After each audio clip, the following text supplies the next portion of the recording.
Channel को subscribe कर लें और घंटी को भी बजा दीजिएगा।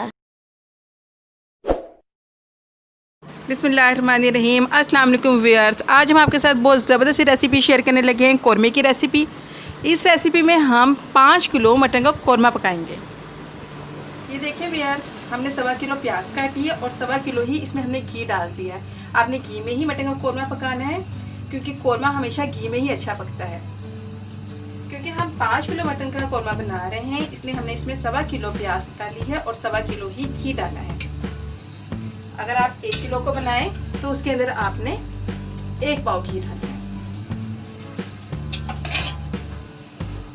प्याज को आपने बहुत ही हल्की आंच ब्राउन करना है। इसकी आंच आपने बिल्कुल भी तेज नहीं करनी और इसको आपने गोल्डन ब्राउन करना है। अगर आपने चूल्हे की आंच तेज कर दी तो आपकी प्याज जो है उसका कलर जो है ज़रा डार्क ब्राउन हो जाएगा और आपका सालन अच्छा नहीं बनेगा। इस प्याज को ब्राउन होने में तकरीबन आधा घंटा लगेगा। हमारे प्याज का कलर गोल्डन ब्राउन होना शुरू हो गया है, तकरीबन आधा घंटा हो गया है इस प्याज को पकते हुए। जिस तरह की प्याज हमें चाहिए वैसा कलर हो गया है। अब हम चूल्हा बंद कर देंगे। एक ट्रे में बटर पेपर बिछा लें या अखबार बिछा लें और उसमें इसको निकालें ऐसे।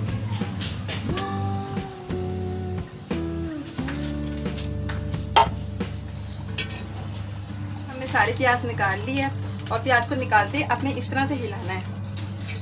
सारी प्याज को आप इस तरह से हिला दें ताकि इसको हवा लग जाए। इसको फैला दें। इसको आपने तकरीबन 15 से 20 मिनट पंखे के नीचे रखना है और फिर उसके बाद आपने इसको फ्रीजर में रखना है। 1 घंटे के लिए इसको फ्रीजर में रखें तो ये बासानी क्रश हो जाएगी। अब हम इसके अंदर छोटी इलायची शामिल करेंगे। 20 से ज़्यादा छोटी इलायचियाँ शामिल कर दी हैं। ये बड़ी इलायचियाँ हैं 6-7, काली मिर्ची हैं 1 चम्मच, दालचीनी है और ज़ीरा है और 8 से 10 लौंग हैं। ये हम इसमें शामिल कर देंगे। ये हमारे पास अदरक है जिसको हमने बारीक काट लिया है, ये भी इसमें शामिल कर देंगे।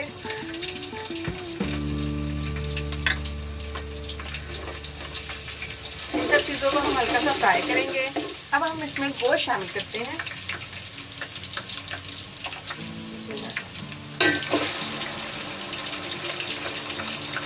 ये हमारे पास 5 किलो मटन है, हम इसमें शामिल कर रहे हैं। हमने सारा गोश्त के अंदर शामिल कर दिया है। हमने इस गोश्त को इसका पानी खुश्क होने तक भूनना है।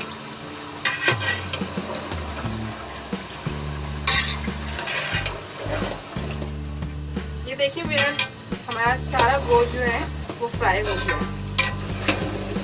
हमने इसको तकरीबन आधे घंटे तक फ्राई किया है और इसका सारा पानी खुश्क हो चुका है। आपने भी इसको इतनी ही देर फ्राई करना है कि इसका सारा पानी खुश्क हो जाए और ये अच्छे तरीके से ऑयल में फ्राई हो जाए। आप देख सकते हैं इसका कलर भी चेंज हो गया। अब हम इसके अंदर लहसुन अदरक का पेस्ट शामिल करेंगे। लहसुन अदरक का पेस्ट हमने पीस लिया है। आधा पाव अदरक और 1 पाव लहसुन।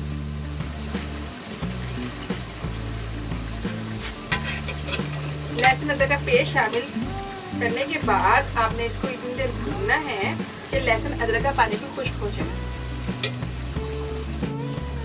लहसुन अदरक का पानी खुश्क हो चुका है। तकरीबन 10 मिनट हमने इसको फ्राई किया। 50 ग्राम नमक शामिल कर दें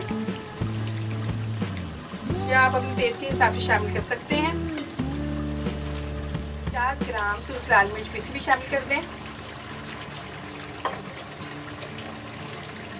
50 ग्राम पिसा हुआ धनिया शामिल कर दें।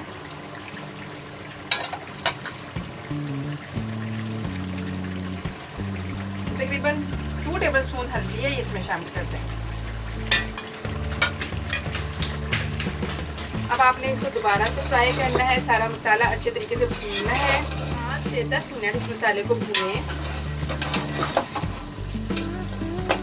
ये देखिए मेरा हमारा मसाला अच्छे तरीके से भून गया और ऑयल और मसाला अलग हो गया है। जो मसाला हमने इसके अंदर शामिल किया है ये हमने 5 किलो गोश्त के हिसाब से शामिल किया है।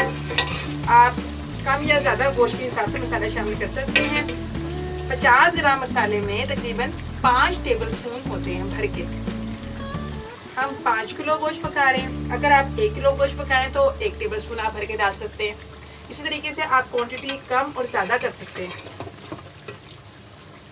अब हम इसके अंदर 1 लीटर पानी शामिल कर देंगे।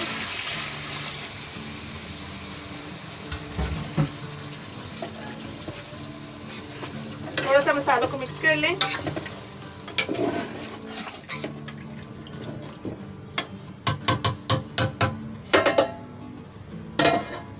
इसको ढककर गोश्त के तक पकाएं। आपने आंच बिल्कुल हल्की कर देनी है, चूल्हे का फ्लेम बहुत लो कर दें और 1 घंटे तक इसको पकाएं। इंशाल्लाह ताला 1 घंटे में मटन गल जाए। तकरीबन 1 घंटा हो गया इसको पकते हुए।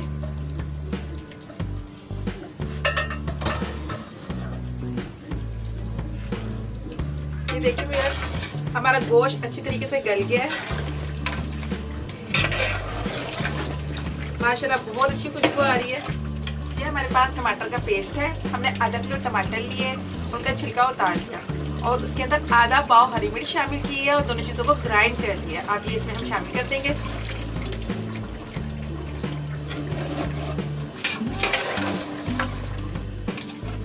ये देखिए ये प्याज है। जो प्याज हमने फ्राई की थी इसको हमने फ्रीजर में रख दिया था। उसके बाद हमने निकाल के इसको अच्छे तरीके से ऐसे करके हाथ की मदद से इसका चूरा बना लिया। ये आधी प्याज है और आधी प्याज जो है उसको हम दही के साथ ग्राइंड करेंगे।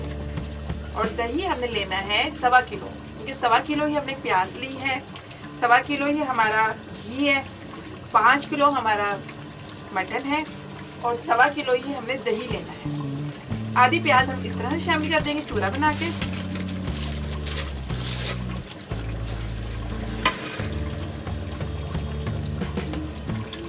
और आधी प्याज को हमने 1.25 किलो दही के साथ 10 सेकंड के लिए ग्राइंड किया है। आपने ज़्यादा ग्राइंड नहीं करना है वरना दही का जायका ख़राब हो जाएगा। ये भी इसमें शामिल कर दें। ये हम मटन का कौरमा तैयार कर रहे हैं। इस तरीके से आप बीफ का कौरमा भी तैयार कर सकते हैं, चिकन का कौरमा भी तैयार कर सकते हैं। बस आपने मसालों को ध्यान रखना है। इसको हम पानी खुश्क होने तक पकाएंगे। ये देखिए व्यूअर्स हमने इसको तकरीबन 20 मिनट तक भूना है। दही का, टमाटर का सारा पानी खुश्क हो गया। आपने इसको इसी तरीके से भूनना है कि आपका ऑयल और मसाला अलग हो जाए। बहुत ज़बरदस्त खुशबू आ रही है। इंशाल्लाह बहुत मज़ेदार सालन तैयार होगा।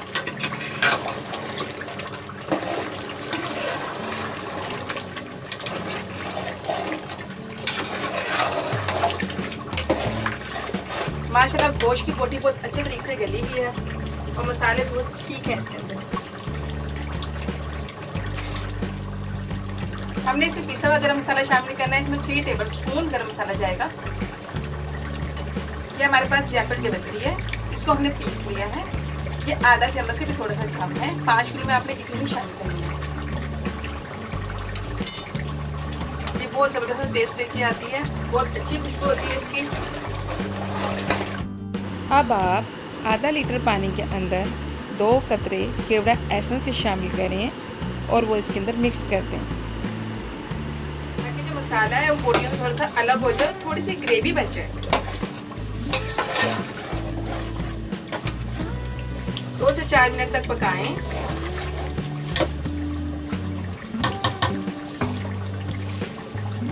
और फिर फ्लेम बंद कर दें। माशाल्लाह हमारा कौरमा बिल्कुल तैयार है।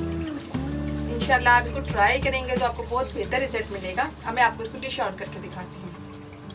ये देखिए व्यूअर्स हमने कौरमा डिश आउट कर दिया है। माशाल्लाह बहुत ज़बरदस्ती खुशबू आ रही है। आप ज़रूर रेसिपी ट्राई कीजिएगा, इंशाल्लाह बहुत बेहतर रिजल्ट मिलेगा आपको। अगर आपको मेरी रेसिपी पसंद आई है तो इसको लाइक करें, शेयर करें और अगर आपने मेरे चैनल को अभी तक सब्सक्राइब नहीं किया है तो सब्सक्राइब कर लें और बेल को भी दबा दें ताकि आने वाली हर नई रेसिपी आपके पास पहुंच जाए। शुक्रिया। अल्लाह।